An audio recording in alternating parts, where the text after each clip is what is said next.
کہ پروردگار عالم نے ہمیں محمد الرسول اللہ صلی اللہ علیہ وسلم کی امت میں پیدا کیا، اس پر اس کی بارگاہ میں جتنا بھی شکر بجا لائیں وہ کم ہے۔ جیسا کہ آپ تمامی حضرات اس بات سے بخوبی واقف ہیں کہ یہ مہینہ انتہائی معزز و مکرم مہینہ ہے،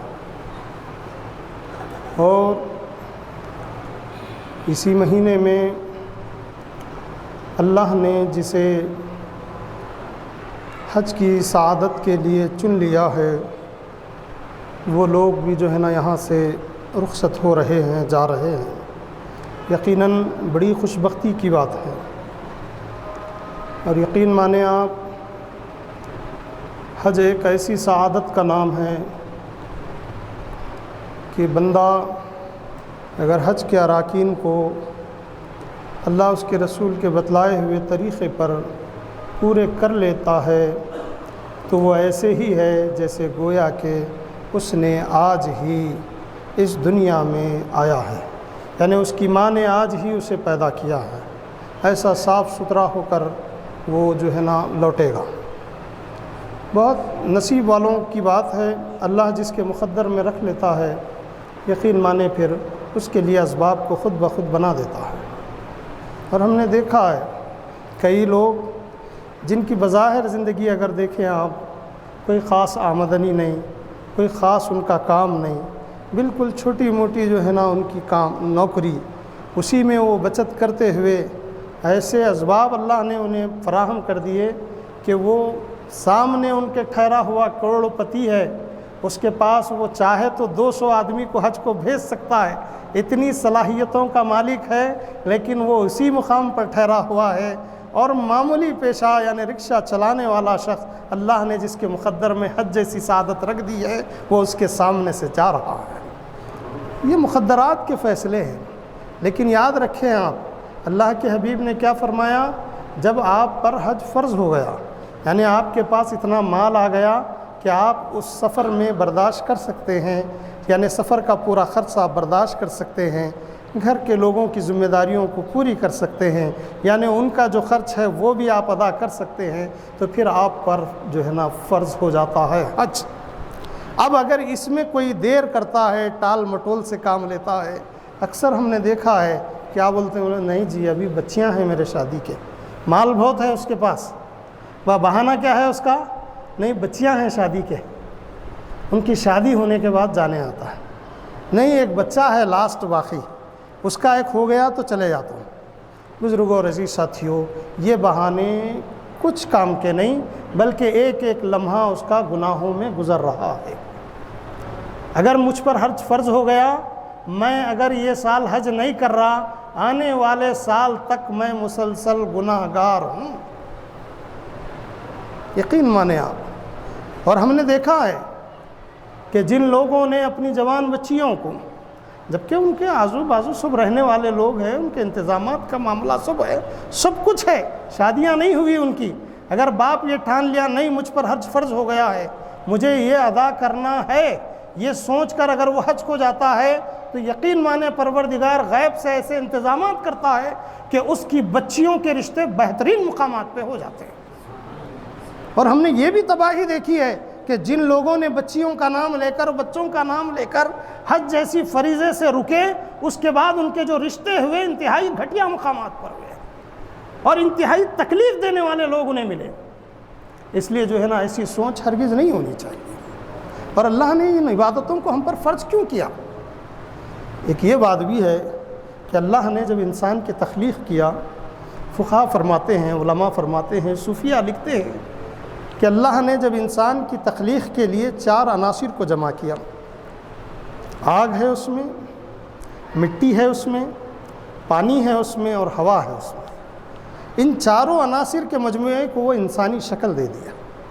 جیسا اب ہم اگر چائے بنا رہے ہیں، اس کے اندر دودھ بھی ہے، اس کے اندر شکر بھی ہے، اس کے اندر پتی بھی ہے، بننے کے بعد ہر ایک کا اپنا مزہ بھی ہے، چائے کی پتی کا اپنا مزہ ہے، دودھ کا اپنا مزہ ہے، اور شکر کا اپنا مزہ ہے۔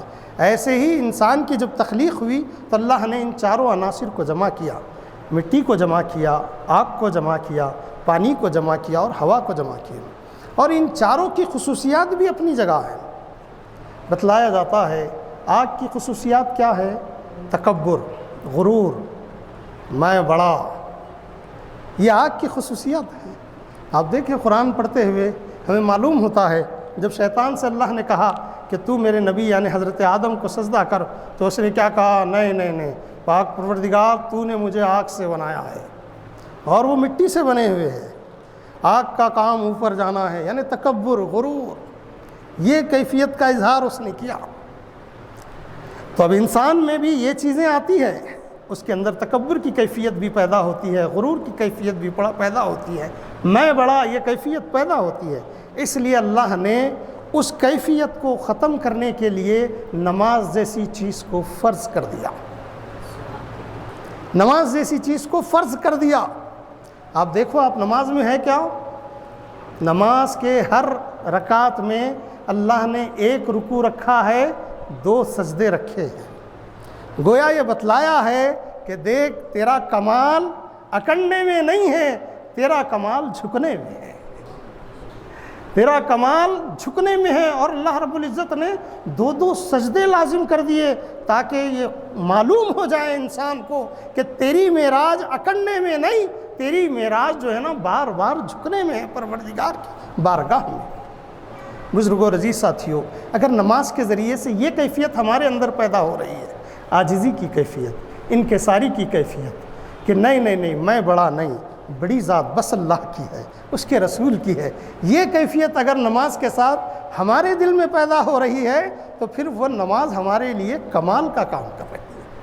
اور اگر یہ کیفیت نہیں پیدا ہو رہی، الٹا جو ہے نا نماز پڑھ رہے ہیں، باہر جا کے لوگوں کو تنقید کر رہے ہیں، کسی کو کچھ بول دیے، کسی کو کچھ بول دیے، تو پھر یقین مانیں آپ نماز سے ہمیں فائدہ نہیں ہوگا۔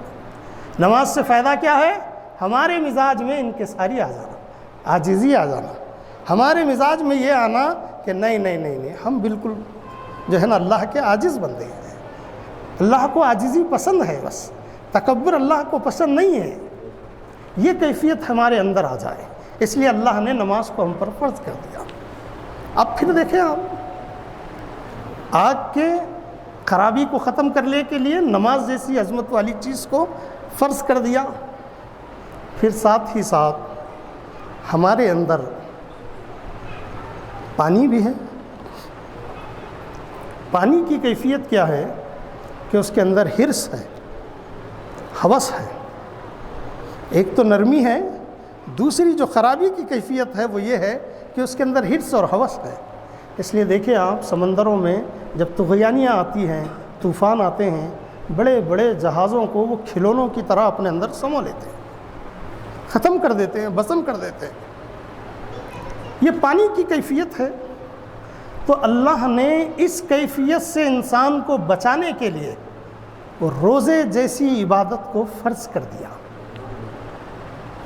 کہ دیکھو، اب تمہارے سامنے پانی بھی ہے، اب تمہارے سامنے بہترین لذیذ کھانے بھی ہیں، اب تمہارے سامنے جو ہے نا تمہاری شادی کی ہوئی منکوحہ تمہاری خود کی بیوی بھی ہے، لیکن اب روزے کی حالت میں تم ان تینوں چیزوں کو قطعی ہاتھ نہیں لگا سکتے،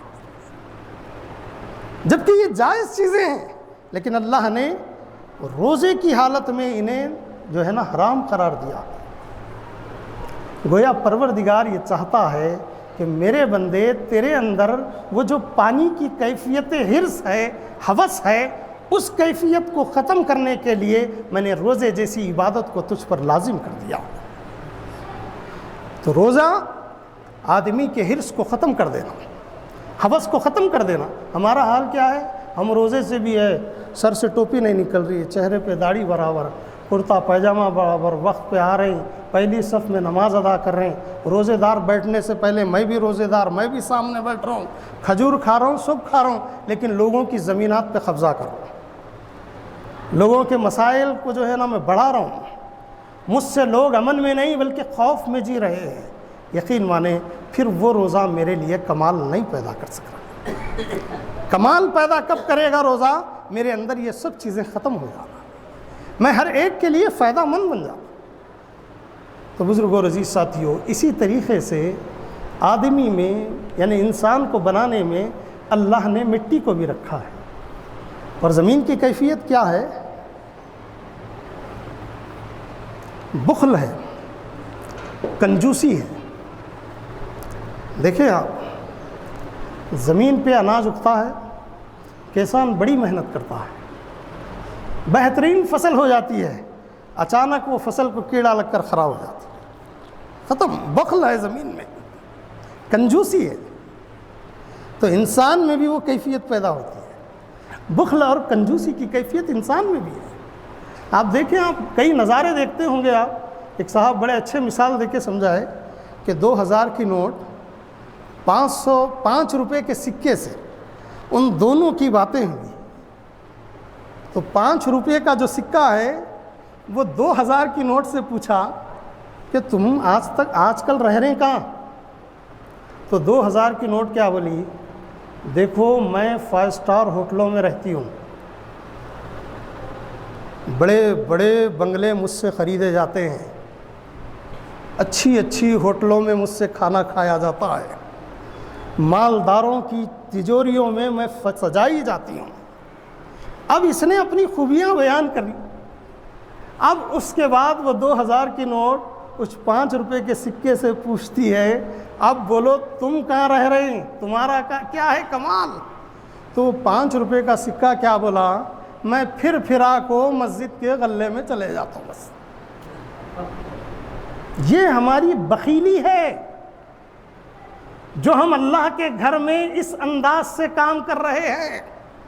جیسے ہی ہمارے سامنے غلے آ گئے، جیسے ہی دستیاں آ گئے، تو جیسے ہی جو ہے نا تھیلیاں آ گئے، ہم زور زور سے آوازاں کر رہے ہیں، چلر دکھ رہا نہیں، بول کے 5 روپے نکلے تو بس وہی ڈالیں گے۔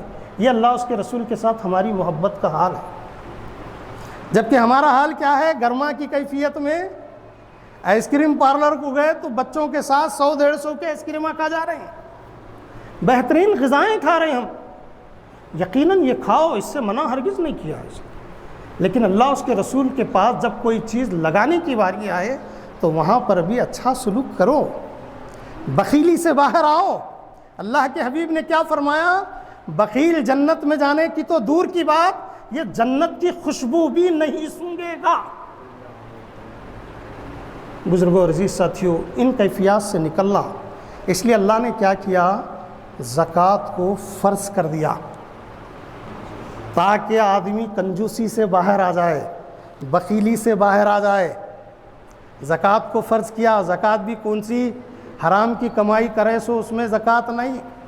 حرام کی کمائی اگر پورے کا پورا بھی انہیں لٹا دیا، پورے کا پورا بھی انہیں خیرات کر دیا، اس سے کچھ حاصل ہونے والا نہیں۔ بلکہ حضرت سفیان ثوری کیا فرماتے ہیں؟ جس نے حرام کی کمائی سے صدقہ کیا وہ ایسے ہی ہے کہ دامن پہ لگے ہوئی غلاظت کو اس نے پیشاب سے پاک کرنے کا کام کیا۔ بزرگوں اور عزیز ساتھیوں، زکوٰۃ حلال کی کمائی سے نکال لی ہوئی رقم کو کہتے ہیں۔ اگر میرے پاس 100 روپے ہے، 2.5 روپے میں زکوٰۃ نکالنا، یہ بخیلی سے نکالنے کے لیے اللہ نے ہم پر زکوٰۃ جیسی عبادت کو فرض کر دیا۔ اسی طریقے سے انسان میں ایک صفت ہے ہوا کی۔ ہوا کی خوبی کیا ہے؟ سب سے الگ تھلگ رہنا، سب سے امتیاز، کسی کے قید میں نہیں آتی ہوا، جو اس کے اندر آ جاتا ہے اسے جو ہے نا فنا کر دیتی ہے۔ ہوا کی اپنی کیفیت ہے، تو انسان کے اندر بھی وہ کیفیت پیدا ہوتی ہے۔ انسان بھی یہ چاہتا ہے کہ میں سب سے اچھا رہوں، میرا ڈریس، میرا کوٹ پینٹ، میں جو کوٹ پینٹ پہنوں وہ 50,000 سے کم نہیں ہونا، میرے جو جوتے ہیں وہ ریباک کے رہنا، میری جو گھڑی ہے وہ فلاں فلاں فلاں کمپنی کی رہنا، یعنی ہر چیز میں وہ سب سے الگ دکھنا چاہتا ہے۔ یہ ہوا کی کیفیت اس کے اندر ہے، تو اللہ نے ایسوں کے لیے حج جیسی عبادت کو فرض کر دیا۔ حج کیا ہے؟ ان تمام کیفیات سے بندے کو نکال دیتی ہے۔ کیا کر دیتی ہے؟ جیسے ہی مجھ پر حج فرض ہو گیا، میرا نام قرآن میں نکل گیا، میرا نام حاجیوں کی لسٹ میں آ گیا، اب میری کیفیات بدلنے کا وقت آ گیا۔ اگر میں نے کسی بچے کو پہلی صف سے اٹھا کر جھڑک کر اسے دوسری صف میں بھیجا ہے تو اس بچے سے معافی مانگنا یہ میرے حج میں کمال پیدا کرے گا، یہ کمال پیدا کرے گا۔ بزرگوں اور عزیز ساتھیوں، بھائی بہنوں کے حقوق کو میں نے اگر ہڑپ کر لیا ہے ان سے معافی مانگنا، پڑوسیوں کے ساتھ اگر بدسلوکی کی ہے ان سے معافی مانگنا، ماں باپ کا اگر دل دکھایا ہے ان سے معافی مانگنا۔ اب اللہ نے حج کو فرض کر کر سب امتیاز کو ختم کر رہا ہے کہ اے انسان، تو جو چاہتا تھا کہ میں سب سے الگ دکھوں، میں سب سے اچھا دکھوں، میں سب سے جو ہے نا بہترین دکھوں، اب نہیں، تیری کیفیت یہ ہونی چاہیے کہ اب تجھ پر ہم نے حج کو جو فرض کر دیا ہے اس کے ذریعے سے اب تو معمولی آدمی کو بھی اگر تو نے کسی وجہ سے ٹھوکر ماری ہے اس سے بھی معافی مانگ، یقیناً تو چھوٹا ہرگز نہیں ہوگا بلکہ اللہ اس کے رسول کی نظر میں سب سے بہترین ہو جائے گا، سب سے اچھا ہو جائے گا۔ بزرگوں اور عزیز ساتھیوں، اس لیے اللہ نے حج کو فرض کر دیا ہے۔ دیکھو آپ، میں ہندوستان کا حاجی ہوں اس لیے 50,000 کا کوٹ پہن کے جاتا ہوں، نہیں، فلاں ملک کا حاجی ہوں میں فلاں ڈریس پہن کے جاتا ہوں، نہیں، بلکہ اللہ نے کیا لازم کر دیا، کیونکہ تیرے اندر ہوا کی صفت ہے لہٰذا اب تو یہ ڈریس نہیں پہننا بلکہ کپڑا بھی سفید پہننا، وہ بھی کیسا، سلے ہوا بھی نہیں رہنا، نیچے ایک کپڑا بدل لینا اوپر ایک کپڑا اوڑھ لینا بس، اور ہر ملک کا حاجی یہی کرنا۔ پروردگار نے بتلا دیا یہ کیفیت کے ساتھ اگر تو میرے گھر کا طواف کرے گا، اگر تو شیطان کو کنکریاں مارے گا، کنکریاں بھی جتنے بنے اتنے نہیں، بعض کو دیکھ رہے ہیں ویڈیو آ رہے ہیں، بعض بوڑھے لوگ کیا کر رہے ہیں معلوم، اچھل کے چپلوں سے مار رہے ہیں شیطان۔ بزرگوں اور عزیز ساتھیوں، یہ کیفیت نہیں، کنکریوں کو مارنا ہے، یعنی در حقیقت میں کی نفی کرنا ہے، وہاں جو ہے نا انگوٹھے پہ کنکر رکھ کر ایسا اچھالنا ہے اس کی طرف، اس انداز سے اچھالنا ہے۔ بزرگوں اور عزیز ساتھیوں، اللہ رب العزت جو ہے نا پروردگار ہم تمام کو صحیح معنوں میں حج کرنے کا قابل بنا دے اور اپنے گھر کی حاضری عطا کرے اور حبیب پاک کے دیار کی حاضری عطا کرے۔ پروردگار عالم ہر ایک کو خوش نصیب ایسے ہی رکھے، جو حاجی جا رہے ہیں پاک پروردگار ان تمام کے جو ہے نا جو کچھ بھی چھوٹی موٹی غلطیاں ہیں مولا ان تمام کو تو محض اپنے فضل و کرم سے معاف فرما اور ان کے حجوں کو قبول فرما لے، ان کے طفیل میں ہم تمام کو بھی حج جیسی سعادت سے نواز۔ وما علینا الا البلاغ، جو حضرات سنت